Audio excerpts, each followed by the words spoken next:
Escuela de Planificación y Promoción Social de la Universidad Nacional presenta El Vigía, un programa que contrasta de forma crítica y analítica el trabajo académico generado en la Escuela de Planificación y Promoción Social con los problemas sociales, comunales y nacionales. Un nuevo programa del Vigía. Hoy nuevamente contamos con la presencia de don Efraín Cavallini, que después de una larga enfermedad nuevamente nos acompaña. Efraín, bienvenido. Y manifestarle y expresarle a nuestro compañero Roberto Vargas, que hoy no nos acompaña porque se encuentra enfermo, que tenga una pronta recuperación. Efraín, bienvenido. Sí, buenas tardes, muchas gracias. Un saludo a toda la audiencia que nos escucha por medio de esta frecuencia, en este espacio, a la comunidad universitaria, la comunidad herediana y la comunidad nacional, quien hoy compartirá con nosotros un tema de mucha actualidad, con un invitado especial. Hoy tenemos el honor de compartir la mesa del programa El Vigía con el máster Gonzalo Ramírez Gayer. Es un economista bastante reconocido en nuestro país. Él realizó estudios en la Universidad Glasgow, en Escocia, Gran Bretaña. Es pionero de la Escuela de Planificación y Promoción Social de la Universidad Nacional, académico por más de una trayectoria de más de 30 años en la Universidad Nacional, y hoy vamos a compartir temas en los que estamos seguros que la calificada participación de don Gonzalo ayudará a entender y a pensar el tema de la Costa Rica, que todos queremos que sea una Costa Rica mejor y posible.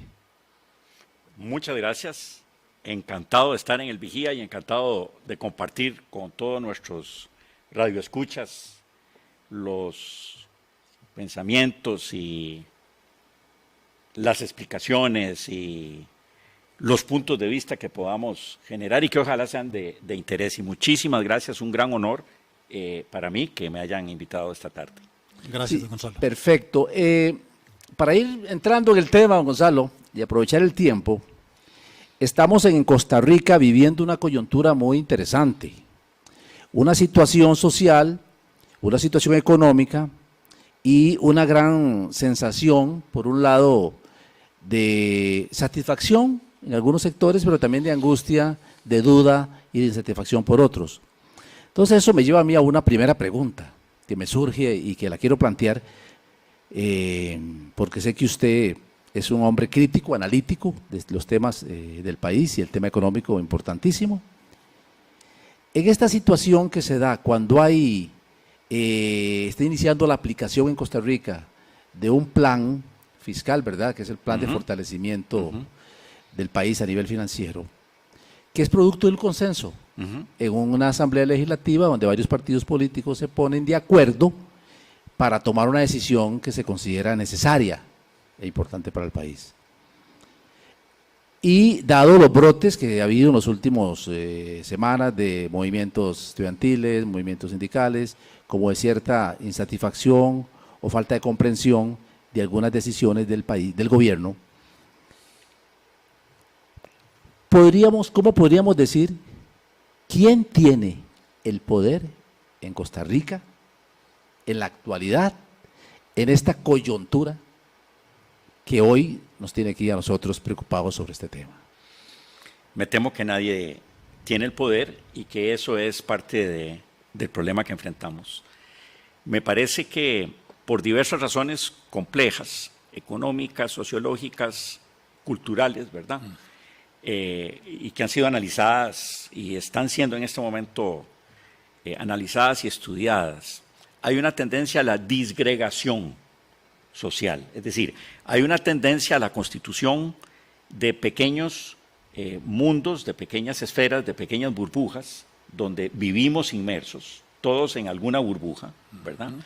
Y se ha perdido, digamos, la cohesión y la comunicación, ¿verdad? Y esto refleja en cierta medida también una pérdida, digamos, del poder. Es decir, hay una atomización del poder también. No existe en este momento un bloque del poder, ¿no?, o sea, una organización un conjunto, una estructura de grupos de poder, de partidos políticos, de sectores de interés que estén de alguna manera trabajando de acuerdo y que tengan la capacidad de proponerle un rumbo al país, rumbo que podría ser equivocado, que nos guste o que no nos guste, pero hay una pérdida de eso. Es como si hubiese, y hay un factor que yo quisiera mencionar tal vez más adelante, pero es como si enfrentásemos una coyuntura de transición en la que la vieja organización política, la vieja estructura política del país y la vieja estructura de sectores sociales, unos dominantes, otros subordinados, unos aliados, otros opuestos, pero estructurados, digamos, se hubiese disuelto o estuviese en proceso de disolución y todavía no tuviésemos, digamos, un reemplazo adecuado ni de un bloque en el poder, ni de una estructura política que refleje ese bloque en el poder. Entonces hay una gran confusión. Para ponerlo, digamos, en términos más sencillos, no hay quien ponga de acuerdo a los diferentes sectores en pugna, ni hay un proyecto que sea capaz de unificar las necesidades, los intereses, los ideales, los sueños de los sectores sociales, de las clases sociales, de los sectores de clase. Es nuevo. Disgregación. Es nuevo esta situación en la historia de Costa Rica. No, ya Costa Rica en el pasado ha vivido esto. Bueno, en primer lugar, por supuesto, la primera década después de la independencia, entre 1821, 23 y la llegada de Braulio Carrillo, típicamente fue un periodo de esos, digamos, que tiene cierto cariz caótico en el cual todo el mundo quiere jalar para su saco y no hay quien logre estructurar un proyecto común. Con posterioridad a eso, yo pensaría que el segundo gran momento, digamos, de turbulencia fue a principios del siglo XX, ¿verdad?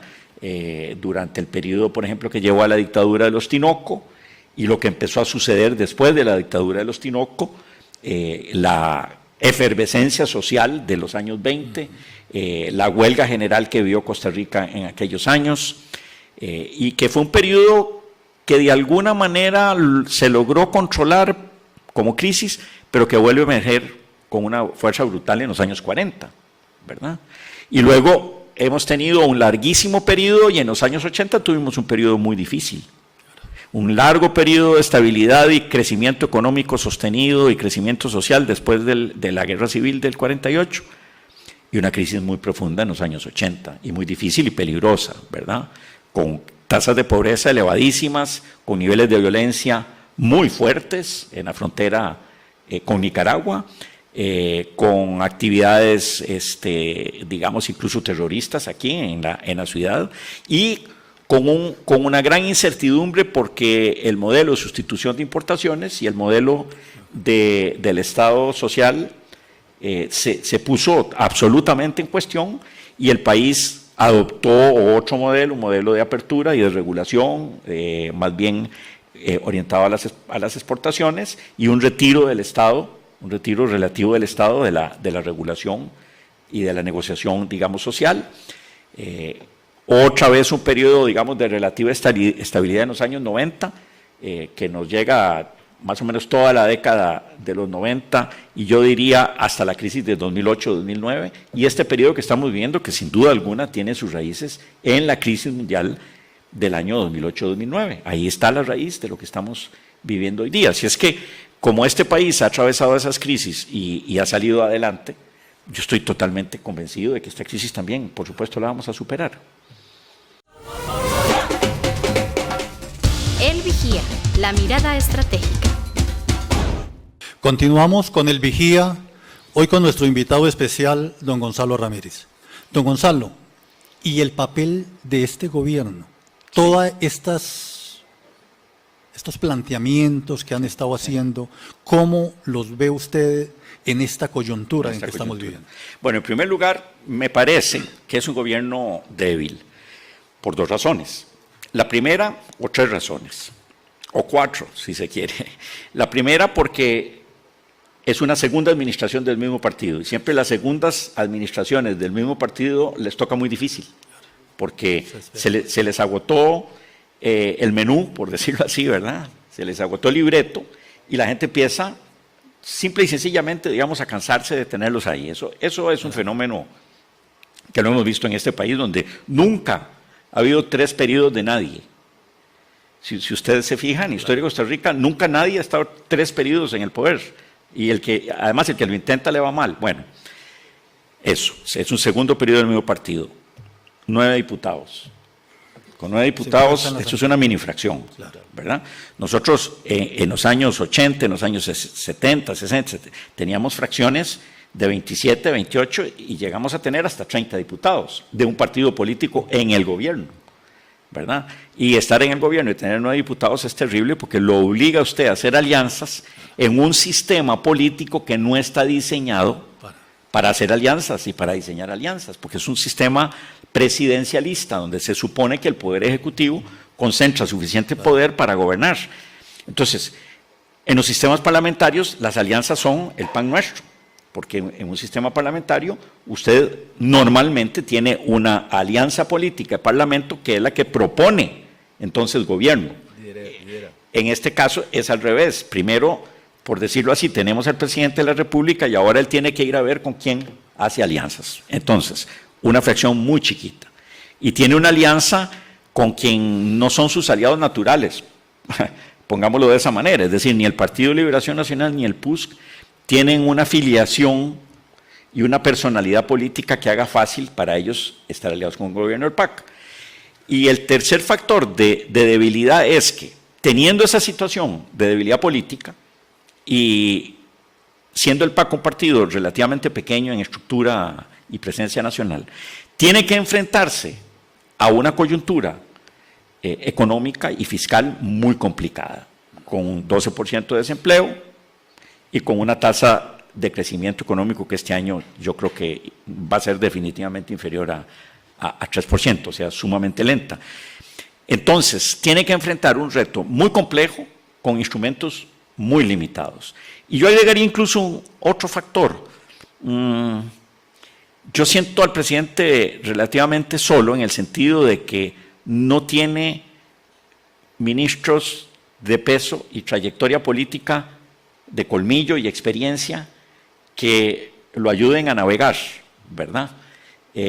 Bueno, tiene ahí a don Rodolfo Pisa, que es una persona muy especial y que viene de un partido muy específico, y pocos más, digamos, que tengan ese colmillo, ¿verdad?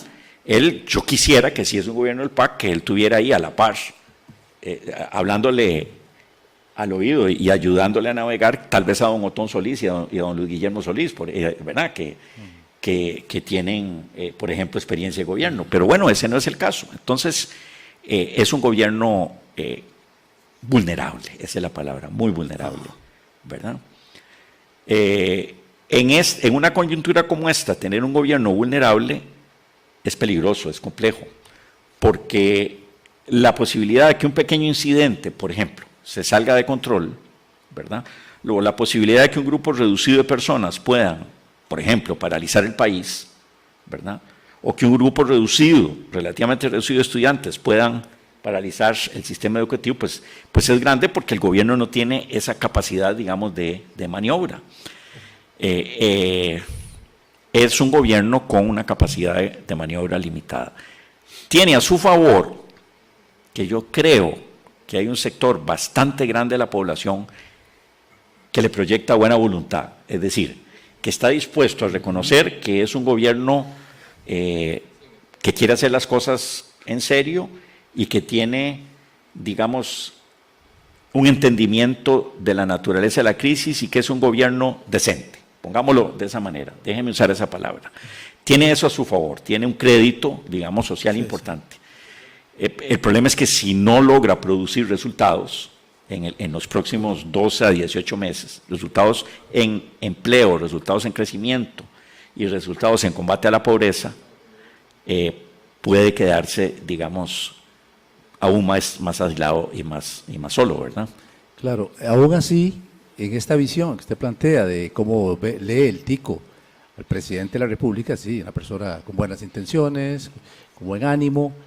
No obstante, hay sectores con respecto a la ley de fortalecimiento de las finanzas públicas, argumentan que la administración Alvarado echó adelante esta reforma aún con el apoyo de las fracciones en la Asamblea Legislativa, pero la consideran sesgado y carente de justicia social. ¿Qué piensa usted? Sí, es así. Desgraciadamente es así. Porque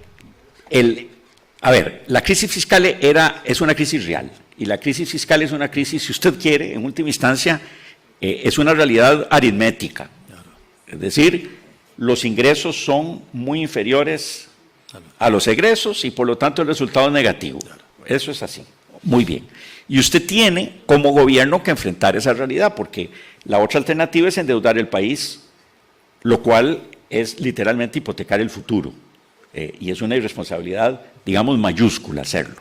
Y además endeudarlo a precios cada vez más caros, porque conforme el riesgo, la percepción de riesgo va incrementando y conforme hay ciertos, digamos, cambios económicos, sobre todo en los Estados Unidos, las tasas de interés tienden a ser cada vez más altas. Los préstamos que nosotros obtuvimos sin reforma fiscal el año pasado, al final del año pasado y el año antepasado eran usurarios, ¿verdad? Entonces, el gobierno se ve obligado, en primer lugar, a priorizar, digamos, el flujo de caja. O sea, necesita plata. ¿Qué pasa? El IVA es, sin duda alguna, el impuesto más eficaz para llevarle caja rápido al gobierno. Es así. Usted lo puso a partir de principios de este mes y a finales de este mes ya el gobierno tiene resultados. Cuando usted pone y todos los impuestos que usted tiene, digamos, sobre capital, sobre renta, sobre ingresos, son mucho más lentos, muchísimo más lentos en producir resultados de caja. Porque usted tiene que esperarse a que vengan las declaraciones, tiene que esperarse a pescar a la gente que está haciendo declaraciones, digamos, no ajustadas a la realidad de la empresa, tiene que enfrentarse a todas las empresas que utilizan todos los recursos que tienen a su disposición para no declarar utilidades, tiene que pelearse con la realidad y tiene que esperarse en todo caso a septiembre para que la plata vaya entrando entre diciembre y principios del año entrante, y mientras tanto la deuda y los acreedores externos y los tenedores de deuda y los compradores de deuda soberana lo tienen a usted agarrado el pescuezo. Entonces, el gobierno sí necesitaba urgentemente el IVA, que por lo demás es un impuesto que existe en prácticamente todos los países del mundo, siendo Costa Rica uno de los últimos países, yo creo, de nivel de desarrollo medio, que no tenían IVA, ¿verdad? El impuesto de ventas era un impuesto anacrónico, ¿verdad? Entonces, ¿qué sucede? Que el impuesto de venta, como todo impuesto indirecto, es un impuesto regresivo, aunque efectivamente hay investigaciones importantes, sobre todo de la Universidad de Costa Rica, de la Escuela de Economía de la Universidad de Costa Rica, que dicen que no tiene un efecto regresivo. Lo cierto es que por lo menos en el corto plazo, claro que cae más fuerte sobre quienes menos ingresos tienen, porque simplemente la gente que tiene menos ingresos consume un porcentaje más grande de su ingreso y por lo tanto un porcentaje más grande de su ingreso recibe una tasación, porque lo consume, lo gasta, ¿verdad? Y sobre él recae el IVA. Mientras que los sectores de mayores ingresos consumen un porcentaje menor de su ingreso y por lo tanto ese impuesto recae sobre un porcentaje menor de su gasto. ¿Me explico? Bien. Tiene un efecto, digamos, regresivo. Y esto es así, es indudable. La reforma fiscal carecía de ajustes, digamos, sobre renta, sobre ganancias de capital. No, sí hay ajustes a renta y sobre todo hay algunos enormes incrementos en la tasación de ganancias de capital. Por ejemplo, ahora si usted va a vender una propiedad, no hay forma de quitarse el tiro. Y usted no va a pagar el 8, sino que va a pagar el 15. Eso es durísimo, ¿verdad? Y lo mismo con otros ingresos de capital. Por ejemplo, de ganancia, digamos, en bolsa, de ingresos por certificados de depósito, etc. Entonces, sí hay ahí un esfuerzo. El punto sería no tanto, digamos, no solo y no tanto que la naturaleza de la reforma tenga un carácter regresivo, sino que además es muy importante que el gasto de gobierno, ¿verdad?, que el gasto de gobierno tenga un efecto redistributivo. En otras palabras, si el gobierno cobra aquí estos impuestos, pero a la hora de gastarlos redistribuye el ingreso en favor de los sectores de menos ingresos, entonces la cosa funciona bien. En otras palabras, necesitamos gastar más en educación, gastar más en salud, gastar más en asistencia directa a los sectores de pobreza extrema, esos casi 400,000 costarricenses que nos avergüenzan a todos, ¿ah?, porque no es posible que haya 400,000 costarricenses a quienes el resto de nosotros no podamos garantizarles 3 comidas al día y un techo, por lo menos más o menos decente. Bueno, ¿ah? Sí. Entonces, el gasto del gobierno tiene que tener una naturaleza redistributiva clara, ¿verdad? Sobre todo si la reforma tiene un carácter, digamos, regresivo y afecta negativamente la distribución del ingreso. No, Gonzalo, ahora que está hablando usted de este tema, me suelta una pregunta. El tema de rentas, utilidades de empresas, consumo. Sí. ¿Crecerá el PIB? El PIB no va a crecer. El PIB va a decrecer este año. De eso no cabe la menor duda. Es decir, yo pienso que si hablábamos en el Plan Nacional de Desarrollo y el Banco Central, los organismos internacionales hablaban de un 3.2% de crecimiento del PIB, vamos a un 2.7% y ya el Banco Central lo está manifestando, ¿verdad? Eso quiere decir que los ingresos fiscales van a bajar, porque naturalmente, si el Producto Interno Bruto no crece suficientemente, los ingresos fiscales tampoco, ¿verdad? Con lo cual, tenemos que pensar en eso. Hay una relación directa entre la reforma o los ajustes fiscales que se hicieron y el crecimiento. ¿Por qué? Porque, en primer lugar, un factor muy importante es el factor subjetivo, ¿verdad? Nosotros sabemos que la subjetividad, lo que la gente percibe y lo que la gente espera y teme, tiene un peso enorme en la economía. La decisión de los consumidores no es, como nos enseñaban en las clases de microeconomía, una decisión racional, en la que el consumidor distribuye su ingreso entre chayotes, no sé qué, camisas y guaro, de forma tal que maximiza su utilidad. No, eso no es así. La gente tiene su actitud de gasto y de inversión de acuerdo a que la gente percibe y se imagina del mundo, no de acuerdo a lo que dicen a lo que dice el Fondo Monetario Internacional o el Banco Central o el INEC, ¿verdad? Entonces, si la gente está percibiendo, como es un hecho, que la situación es malísima, que la situación es difícil, que no va a alcanzar la plata, al IVA se le hizo una propaganda horrible en contra, que yo les quiero decir con total firmeza que dentro de 6 meses todo el mundo va a decir, mira, bueno, pues sí, pero tampoco es tan grave el asunto, porque es que no lo es, ¿verdad? Es decir, nadie se va a arruinar por culpa del IVA, eso no es así, ni nadie va a dejar de comer por culpa del IVA, no es así, pero si la gente lo percibe así, entonces los efectos son reales.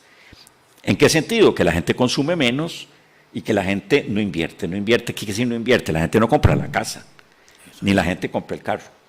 ¿Qué quiere decir no consume? No consume quiere decir que usted hoy día va a un supermercado en Costa Rica y es un mar de rotulillos que dice 30% de descuento, 50% de descuento, 2 por 1, 3 por 1.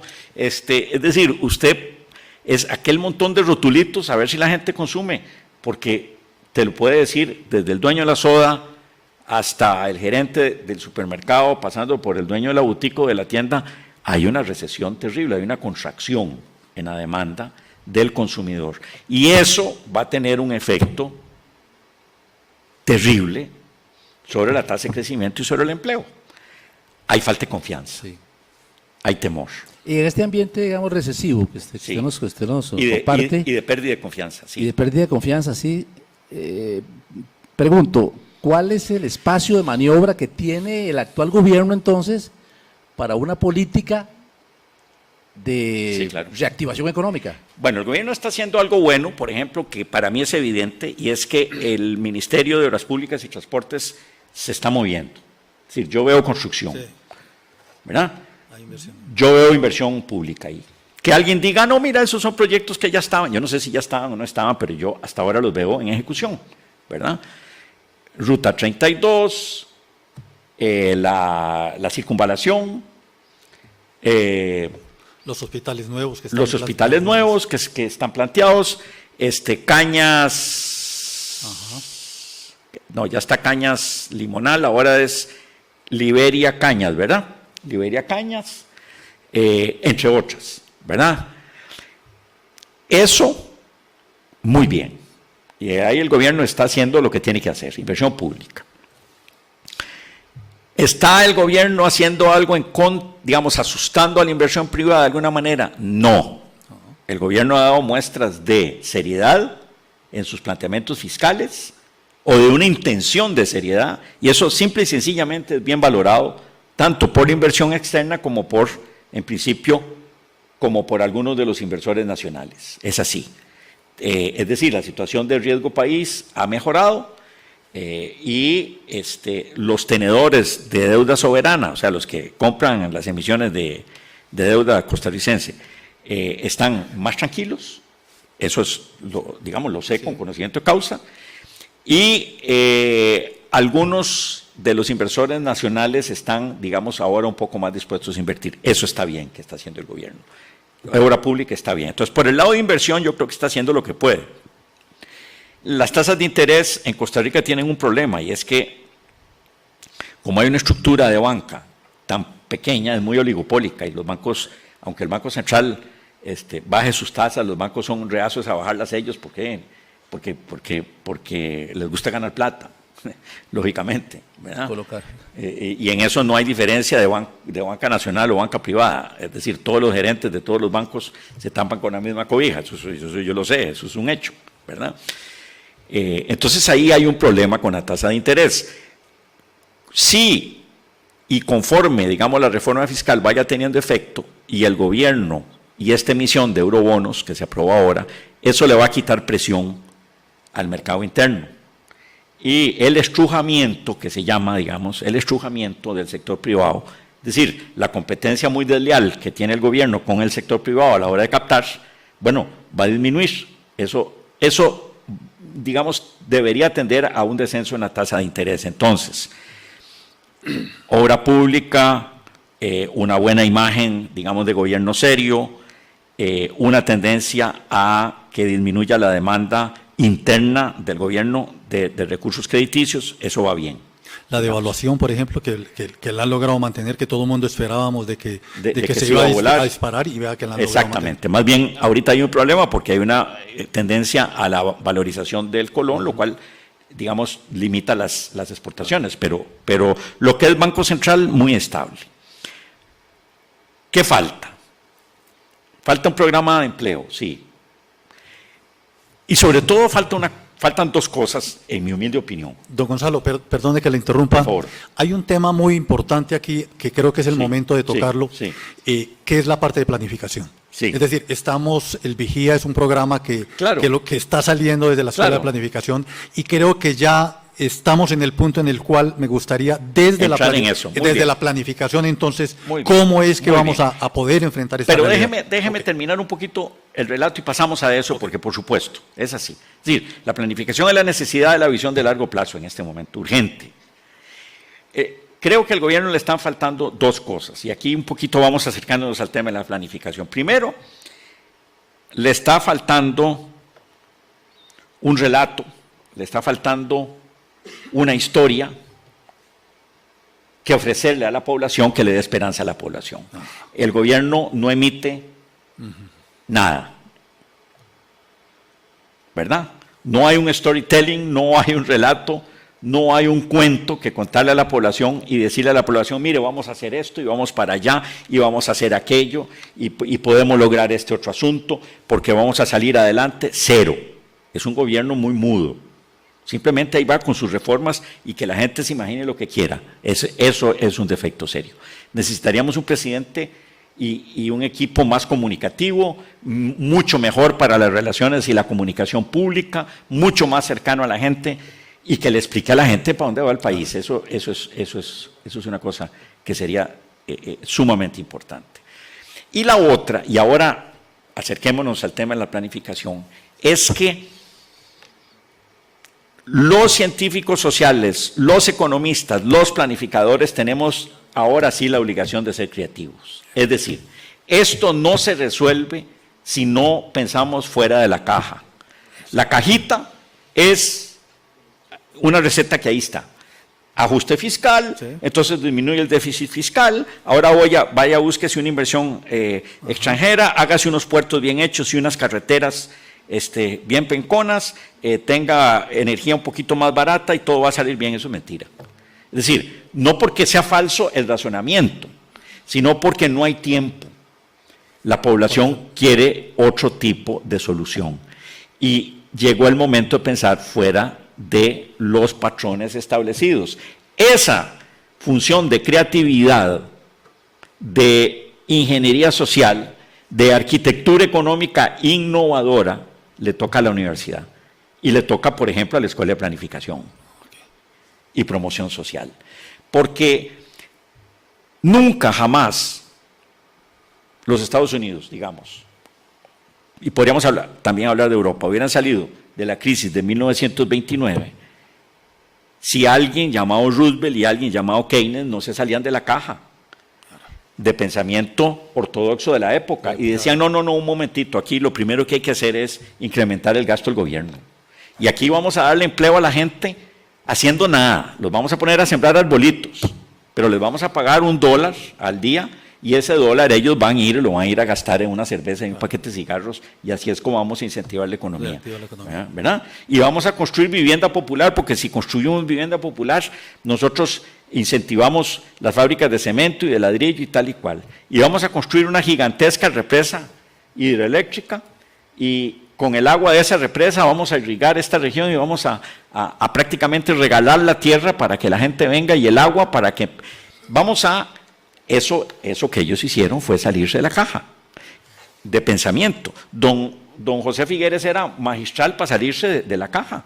Está aquella magnífica anécdota de cuando él dice que hay que emitir y que vamos a emitir, no me acuerdo cuánto era la cifra, porque estamos hablando de los años 50, una cifra muy grande para la época. Él dice, emitamos, yo necesito que me den la plata, que el Banco Central emita plata, porque 20 millones de pesos porque vamos a invertir en educación. Y don Jaime Soler, que es el presidente del Banco Central, casi le da un infarto y le dijo, no, Pepe, ¿cómo se le ocurre? Que yo voy a mandar a hacer billetes para que usted los gaste. Vea el efecto que esto va a tener, es terrible. Que va a haber inflación, va a haber una tendencia a la devaluación, vamos a meter una incertidumbre económica terrible, bla, bla, bla. Y don Pepe se quedó así oyéndole y le dijo, ay, yo no era consciente que la torta era tan grande. Mira, y ahí, si la torta es tan grande, no lo hagamos por 20, hagámoslo por 40. Para que valga la pena. Para que valga la pena. ¿Ves? Ese pensar fuera de la caja, ¿verdad?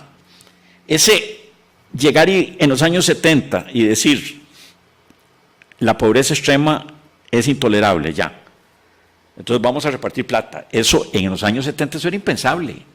¿Cómo repartir plata? Sí, le vamos a dar plata a la gente, le vamos a poner la plata entre la bolsa, la gente de pobreza extrema, porque esto no.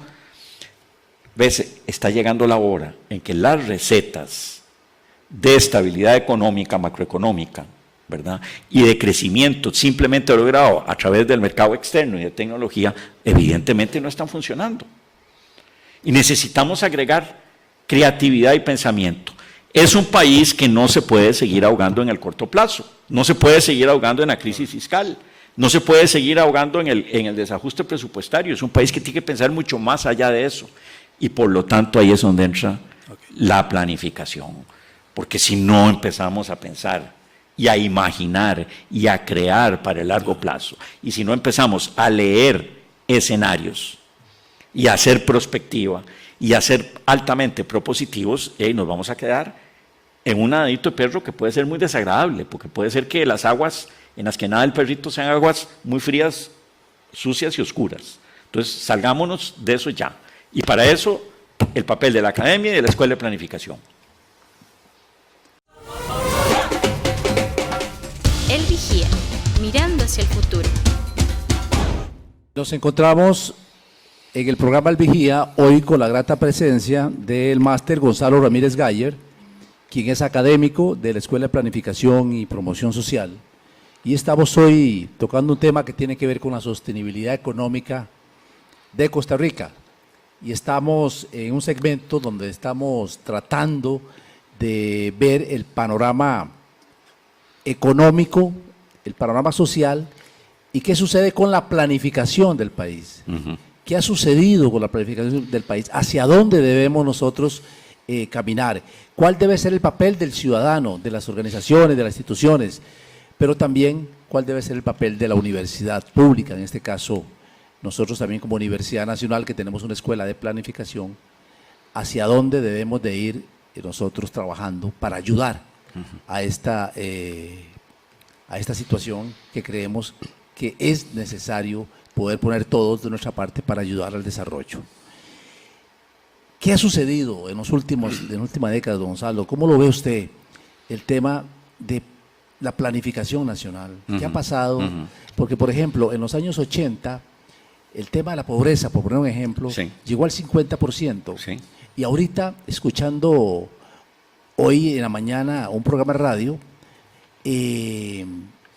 hay expertos que estaban hablando de que el tema de la pobreza en Costa Rica se está empezando a incrementar de manera importante. Entonces uno dice, bueno, si estamos tratando de hacer esfuerzos de reactivación económica, esfuerzos creativos de reforma, y la pobreza va incrementándose, ¿qué está pasando?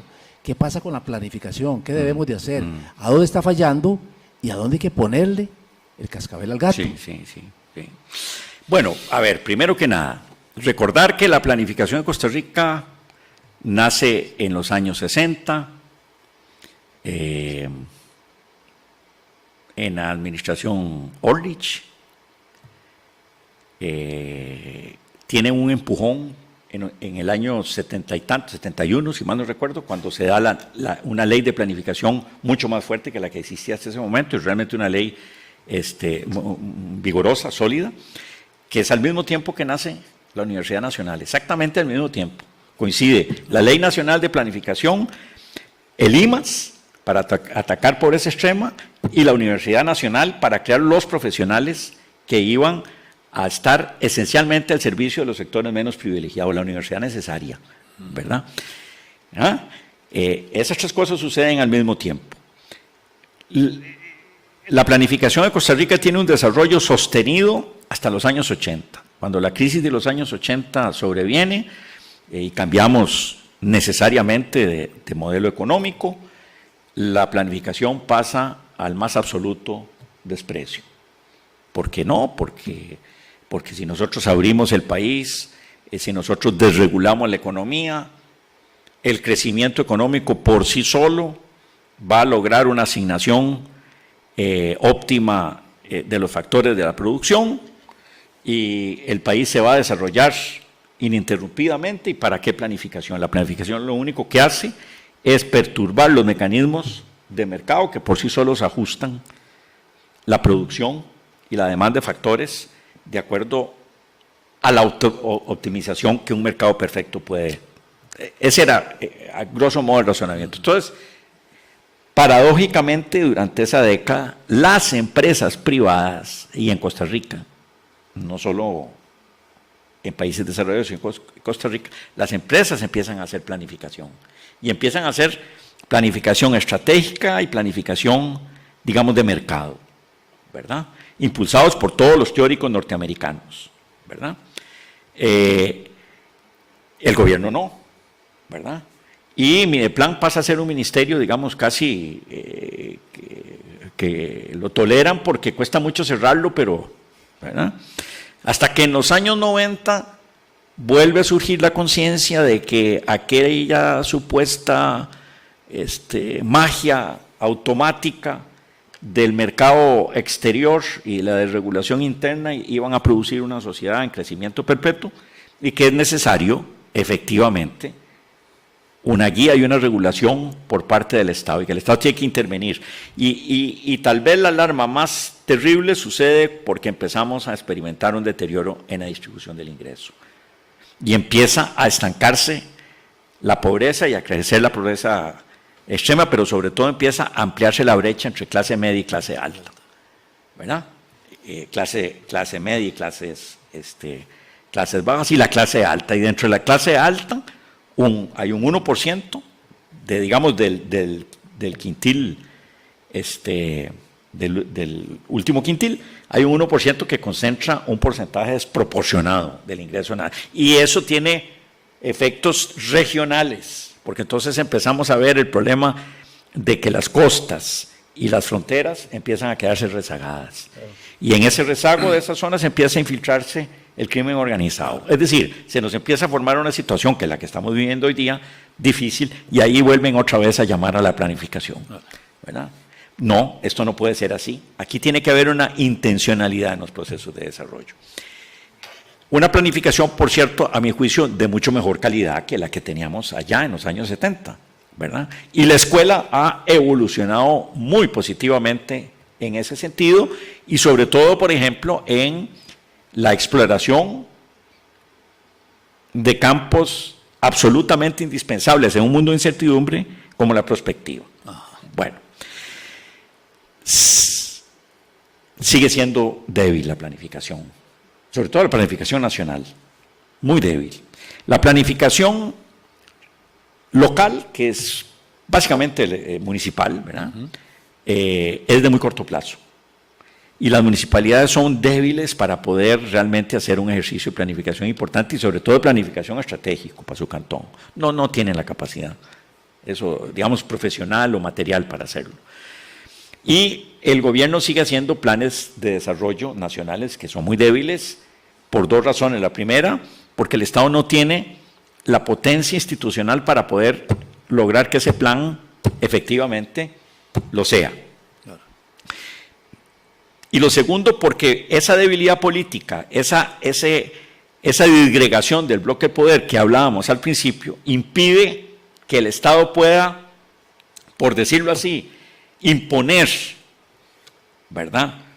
Y formar un consenso que haga que la empresa privada vaya por donde él quiera. Es que, digamos, cuando digo eso estoy pensando, por ejemplo, en el modelo asiático, coreano, japonés, donde el gobierno y el Estado, ¿verdad?, es el que efectivamente dice en qué se va a invertir y cómo se va a invertir y en qué sectores, y la empresa privada le responde, porque hay vasos comunicantes muy fuertes, no los hay. El presente plan de desarrollo, que lo estuvimos analizando en la escuela hace algo así como 1 mes y medio, 2 meses, ¿verdad?, y pudimos detectar debilidades terribles. Es decir, cómo en un país que hay 12% de desempleo, el Plan Nacional de Desarrollo actual dice, es que el desempleo que tiene Costa Rica es un problema, digamos, estructural y que solo se resuelve con medidas de largo plazo. Por lo tanto, la meta nuestra no va a variar, el desempleo no va a bajar. Punto, y aparte pasemos al próximo capítulo. No. Eso no puede ser, ¿verdad? No puede ser. Y todas las medidas que hay, porque así lo dice, no estoy inventando nada, ¿cierto? Ustedes. Así. Y todas las medidas para combatir el desempleo son medidas que solo van a dar efecto a mediano o largo plazo, que es enseñarle a la gente habilidades y destrezas, enseñarle inglés. No. En eso todo el mundo está de acuerdo, que es importante. Pero ¿qué hacemos con la persona que tiene 1 año, 2 años de no trabajar, que no habla inglés, que tiene 48 años y 4 chiquitos? ¿Ah? Sí. Y que de ahí lo que hace es andar con un taxi y que le montaron una competencia de leal que se llama Uber y que entonces él tiene que trabajar 12, 15 horas diarias, porque es así, para poder llevar unos 10, 12 mil pesos a la casa, por favor. O el parcelero que tiene sus 4, 5, 6 manzanas, de las cuales no ve alternativas en estos momentos para sacar sus productos a buen precio. Ninguna. ¿Verdad? Sí, don Gonzalo, y una... Entonces falta, por supuesto, muchísimo, ¿verdad?, por hacer ahí. Sí, una consulta. Vamos a ver, en este panorama, y siendo autocrítico, porque este es un programa de radio, un medio de comunicación de una universidad pública, y es importante ser autocríticos. Ser crítico, claro que sí. La Escuela de Planificación y Promoción Social, única escuela en América Latina, está cumpliendo 45 años. Sí. O sea, 45 años de venir trabajando en el desarrollo académico, en la formación y en la extensión, fundamentalmente. En los últimos años ha tratado y ha ido incursionando en la investigación. ¿Qué le ha aportado la escuela al país? Bueno, En la formación de tantos jóvenes, sí. que se supone, o sea, la idea es formar jóvenes para que ayuden a la planificación Sí. organizacional, empresarial, etcétera. ¿Cómo Sí. lo ve? ¿Qué estamos haciendo? ¿Hemos hecho algo? Yo soy una opinión muy sesgada, porque como yo estoy con la escuela casi desde que nació, ¿de qué le puedo decir a usted? Que cuando yo llego a una oficina del Estado, cuando yo llego a una municipalidad y me encuentro 2 o 3 graduados de la escuela, a mí el pecho se me hincha, ¿verdad? Del orgullo, ¿verdad? Y cuando me dicen, profe, es que usted fue profesor mío, ¿se acuerda? Sí, claro que me acuerdo, ya. A mí se me hincha el corazón de orgullo, es decir, no puedo ser objetivo en eso, pero el profesional que ha formado la escuela no tiene sustituto, digamos, sobre todo en ciertos niveles, es decir, para una municipalidad, por ejemplo, de un cantón mediano, rural, contar con 1, 2, 3 graduados de la escuela, eso yo sé que puede ser y es de inmensa utilidad. La escuela tal vez no es consciente de ciertas cosas que ha logrado, pero vea qué interesante, por ejemplo, y esto es un aporte enorme incluso a la ciencia social. La escuela desde su nacimiento dijo, la organización desarrolla a la gente. Si usted crea condiciones para la organización, las personas que participan de ese proceso tienen una mayor capacidad de manipular su entorno. Si además en el proceso de organización usted les da conocimientos y habilidades y destrezas, realmente usted promociona a esa persona a ser una persona superior. Y si usted puede hacer eso, digamos, en gran escala, usted desata un proceso de desarrollo. Muy bien. En términos generales, eso era una premisa de partida de la escuela. ¿Qué es lo que dicen los teóricos del crecimiento económico, digamos, más contemporáneos? Por ejemplo, Barrow. ¿Qué es lo que dice? Que el crecimiento económico fundamentalmente es el resultado de la productividad de la fuerza de trabajo. Y que la productividad de la fuerza de trabajo crece en función del grado de preparación, digamos, de educación de esa fuerza de trabajo.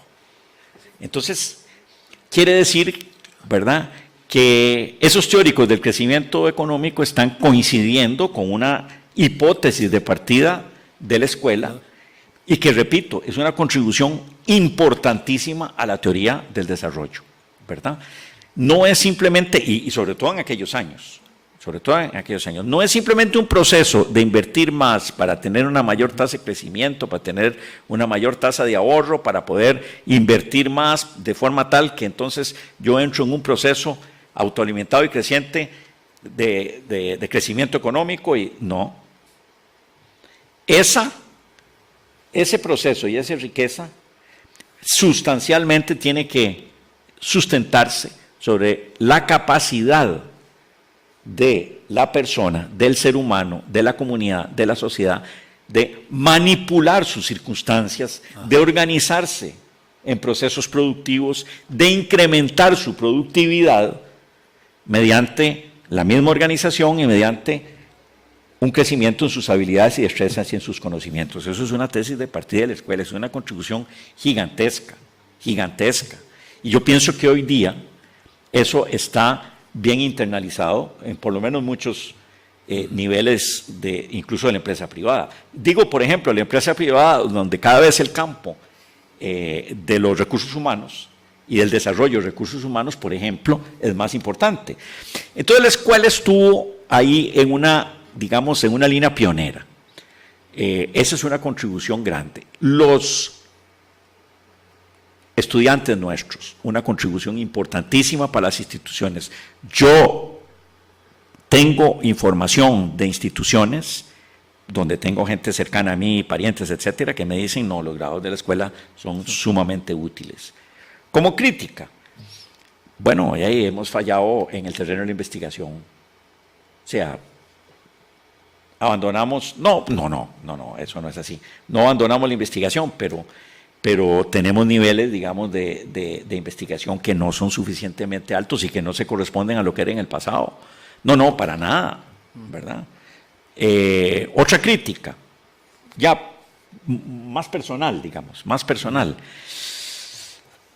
La escuela, digamos, con mucho éxito, ha desarrollado, digamos, los aspectos técnicos de la formación de la gente, enormemente, ¿verdad? Hay un nivel técnico muy superior de nuestro graduado actual, pero hay una cierta falta de, tal vez, en mi opinión, ¿verdad?, de creatividad, de desarrollo libre del pensamiento propositivo y del pensamiento crítico.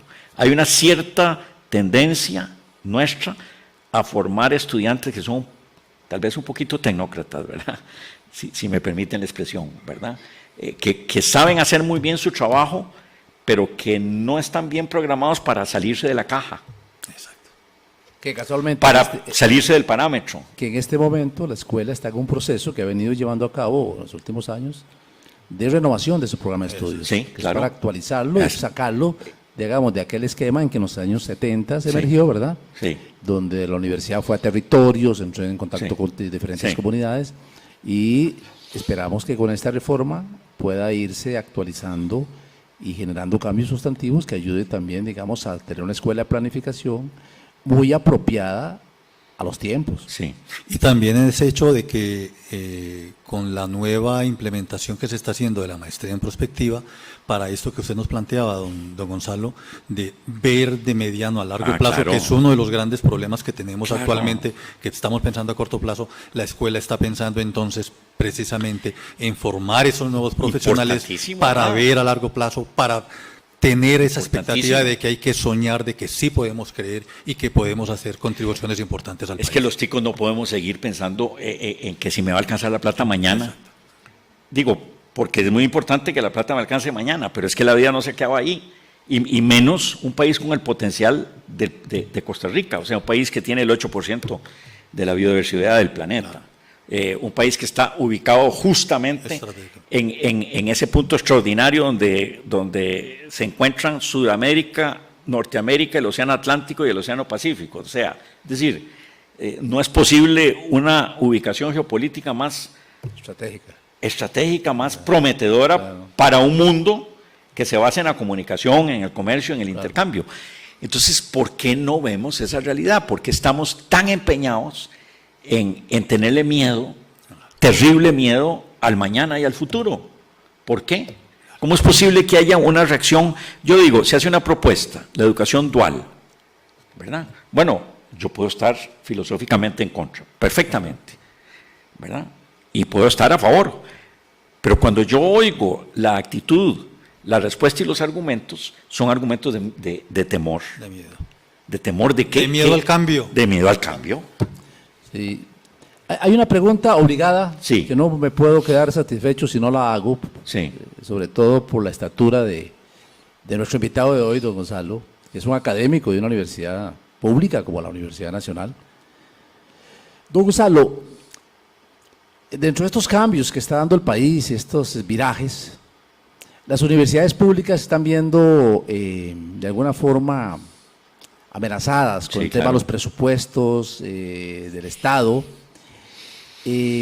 ¿Cómo ve usted Vea, el panorama de nuestras universidades públicas en este contexto y de la posibilidad de poder seguir las universidades cumpliendo su papel fundamental? es que vea, vamos y estamos en economía del conocimiento. Vamos hacia la cuarta revolución industrial, inteligencia artificial, robótica, 5G, todo eso. 5G, computación cuántica, ¿verdad? Estamos hablando de la economía del conocimiento. Costa Rica es un país que no tiene recursos naturales mercantiles. Digamos, si tenemos una biodiversidad tremenda, pero no tenemos petróleo, no producimos soya, no producimos trigo, no producimos maíz, no producimos cobre, ¿verdad? ¿En qué se basa y se ha basado la economía costarricense incluso después de los años 80? Fundamentalmente en que nosotros podemos vender esto, conocimiento. Una economía de servicios, en el cual nosotros tenemos servicios de back office, tenemos servicios de producción de software, tenemos servicios de venta de servicios médicos, de diseño, etcétera, etcétera. Todo eso se produce en la universidad. Si nosotros pretendemos impulsar el desarrollo del país y cortarle el presupuesto a la universidad, estamos locos. Porque ¿con qué entonces vamos a enfrentar los retos de la robótica? ¿Con qué vamos a enfrentar los retos de la inteligencia artificial? ¿Con qué vamos a enfrentar el reto de la computación cuántica? ¿Con qué? Si no es con lo que producimos aquí. Investigación, por ejemplo. En nuestras casas de estudio. ¿Cómo es posible que nosotros tenemos una de las tasas de inversión en investigación y desarrollo más bajas del mundo? Porque es así, siendo un país pequeñito, ¿verdad? Donde las cifras precisamente relativas son todavía más pequeñas, llamémosle. Eso es un contrasentido. Hay, como fenómeno contemporáneo, y sobre todo en Latinoamérica, ha surgido por resentimiento y rechazo, porque es que hemos dejado demasiada gente afuera. Es decir, el proceso de crecimiento después de los años 80 dejó regiones y sectores sociales afuera y ensanchó la brecha del ingreso. Entonces hay gente brava y resentida, gente que no puede tener acceso a ese empleo que le dé ese ingreso que le promete los anuncios de televisión. Bueno, entonces, dentro de esos sectores sociales ha empezado a crearse un gran rechazo hacia la educación, hacia la universidad, hacia la cultura. Y ese rechazo demagógico, ese rechazo populista, de decir es que la universidad es un antro de vagabundos privilegiados que ganan sueldazos y que no sé qué y que no sé cuántos. Por el amor de Dios, una persona que tiene un doctorado y un postdoctorado en química o en biología, si usted no le paga lo que tiene que pagarle, se lo roban.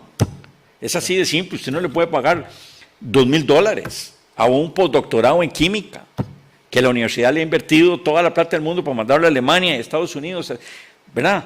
Bueno, entonces ese resentimiento, ese rechazo, esa desconfianza hacia la educación, hacia la cultura, hacia el museo o la escuela de teatro o el teatro nacional, ese decía, no, es que esos son privilegios de las clases superiores. La universidad es un antro de privilegiados vagabundos.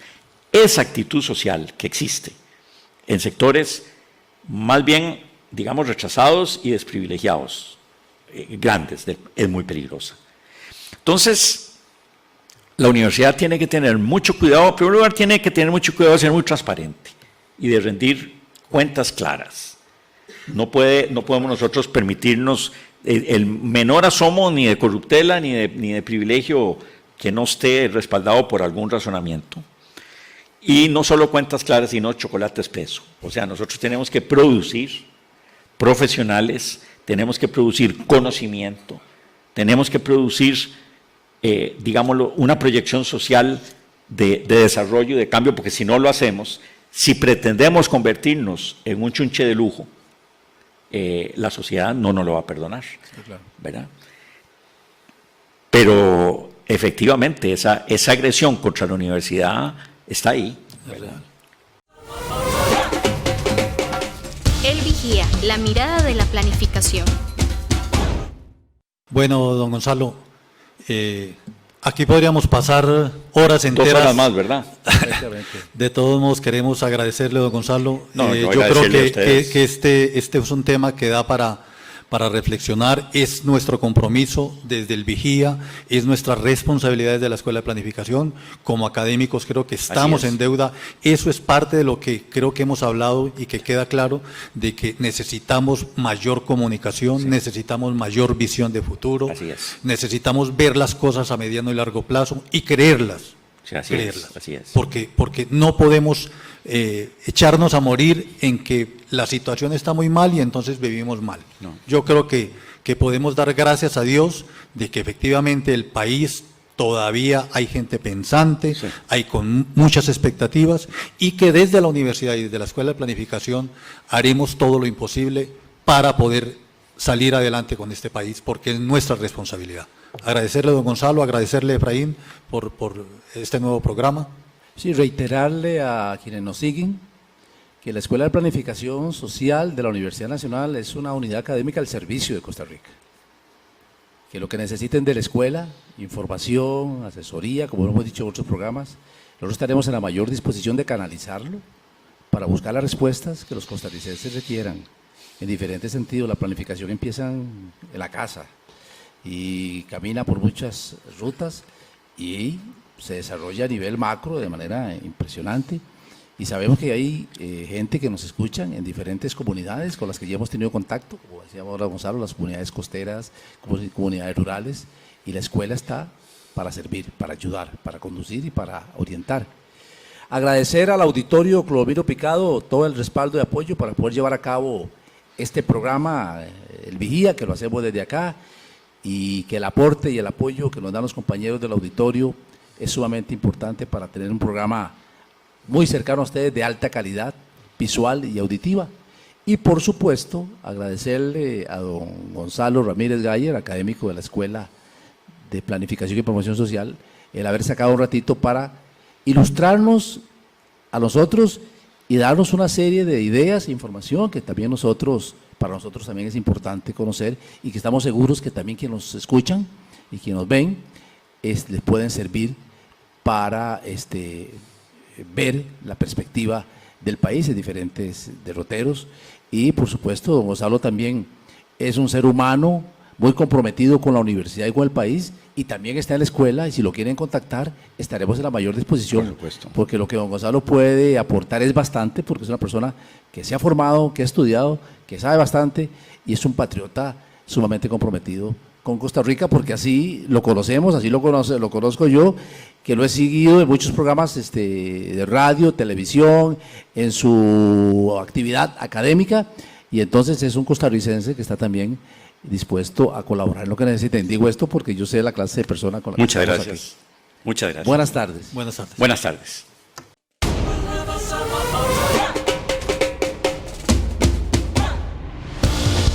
La Escuela de Planificación y Promoción Social de la Universidad Nacional, con 45 años de existencia, única universidad en planificación social y económica de América Latina, presentó El Vigía, un programa que contrasta de forma crítica y analítica el trabajo académico generado en la Universidad Nacional con los problemas sociales, comunales y nacionales.